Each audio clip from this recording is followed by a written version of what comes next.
مفتی صاحب، اکثر لوگ یہ سوال پوچھتے ہیں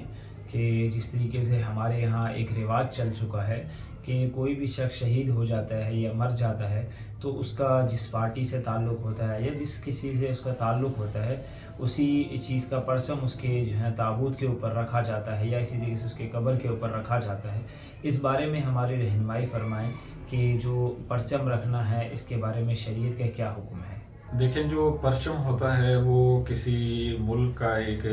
اعزاز ہوتا ہے اور ایک نشان کے طور پر عزت اور احترام سے لوگ اس پرچم کی عزت اور احترام کرتے ہیں۔ اب اگر کوئی شخص مر گیا ہے، کوئی سرکاری کسی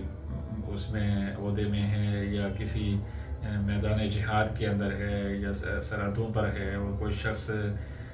شہید ہو گیا ہے، تو اس کے اعزاز کے طور پر اگر اس کے تابوت کو پرچم میں لپیٹا جائے تو یہ سمجھیں کہ دوسرے لوگوں کو اس چیز کی ترغیب دینا ہے اور دوسرے لوگوں کو گویا کہ اس کی اہمیت بتانا ہے، اس کی عظمت اور اس کی قدر و منزلت بتانا ہے۔ اس لیے اگر کسی کی میت اعزاز کے طور پر پرچم میں لپیٹی جائے تو اس میں کوئی حرج نہیں ہے، بلکہ دوسرے لوگوں کو ترغیب دینا ہے۔ لیکن اگر وہ پرچم کوئی ایسا ہے کہ جو لسانیت کی طرف انسان کو ترغیب دینے والا ہے یا قومیت کی طرف ترغیب دینے والا ہے، تو ایسے پرچم تو تابوت پر نہیں لپیٹنے چاہیے۔ لیکن کسی ملک کا پرچم ہے اور اس مرنے والے شہید ہے یا جو شخص مرا ہے اس کی عزت اور جلال کو